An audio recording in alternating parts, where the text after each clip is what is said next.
Well, for most of my life, I've suffered from really tight muscles, but it's never really been painful, I'd say. And then I had a wisdom tooth surgery about a year and a half ago, and I dive bombed after that wisdom tooth surgery. What first started happening was I just completely lost the ability to sleep. I was awake for basically a month, probably had 8 hours of sleep within a month's time.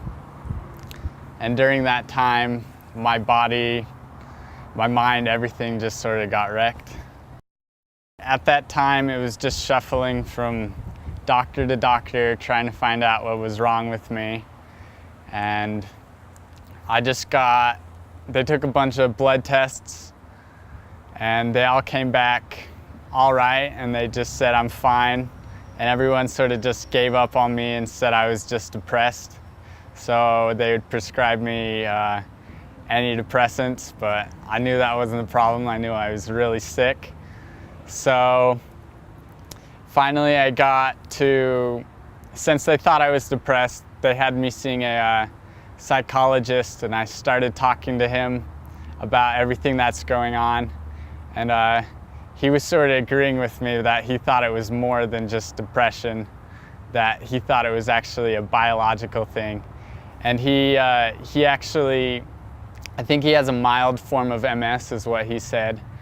And so he had been coming to the West Clinic for that. And that's when he recommended me try that out. And that's really been the only thing that's helped.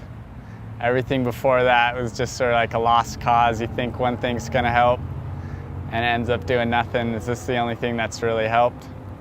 I think definitely my problems with my jaw, because when I had my wisdom tooth surgery, I got 4 dry sockets, like 4 cavitations.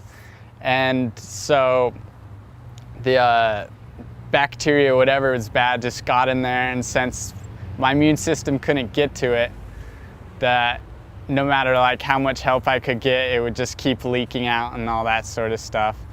And I got that cleared up by a few months ago, but just by the nature of my whole system and all my blood being infected, when my blood goes back in there, gets infected again. I'm definitely a lot better. For a long time, I thought I had Lyme, and my mom's not sort of convinced. Well, she wasn't convinced. Yeah. To me, when people ask me what I'm sick with, I say I have Lyme, but really I really don't care what the name of what I'm sick with is, as long as I get better from it. This and the surgery I had to clear out the cavitations literally been the only thing that's helped me. And if I didn't have either of those, I'd definitely be in a world of hurt. My very worst was when I wasn't sleeping, and that was basically living day to day. Like, I needed an answer soon, or else I knew I wouldn't survive very long. Just because I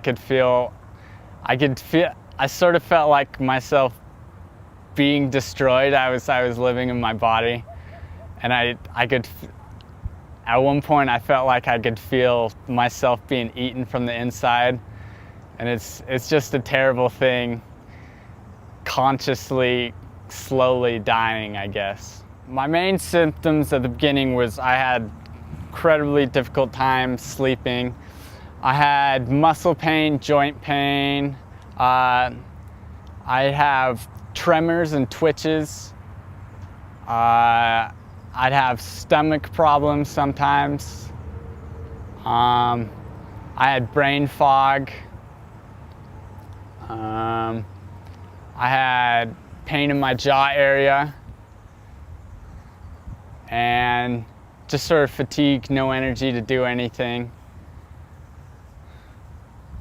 And that's basically it. Every single day, it sort of felt like I ran an entire marathon without stretching, and I'd pulled every single muscle in my body.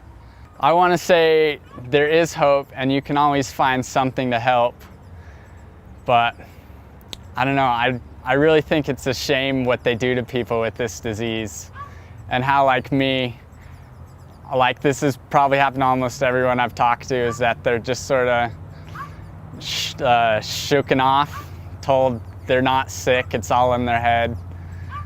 They're just depressed or something like that, and stop bothering them.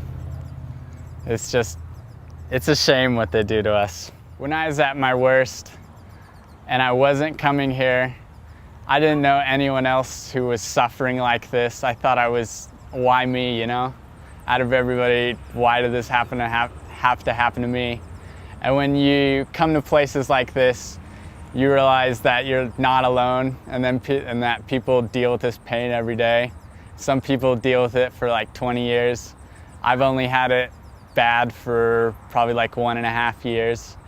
So I don't know how people get on with their lives with as bad of symptoms as I had, and probably even worse, for so long. They really stick with your case. Like when I brought up that my wisdom tooth surgery was a turning point in my illness, I've told that to every single doctor, every single dentist, and they've all sort of shooken off. And the West Clinic really thought there was some merit to that, and they wanted me to pursue that. And I went back to my oral surgeon who did the wisdom tooth surgery 4 times, and was told, every single time I was told, nothing's wrong there, it's perfectly fine. The more I came there, the more aggravated he would get, and he would just be thinking like, why are you bothering me so much? I went to the only other oral surgeon in my town, and he was sort of like friends with that guy, and that guy just he treated me even worse than my original oral surgeon did.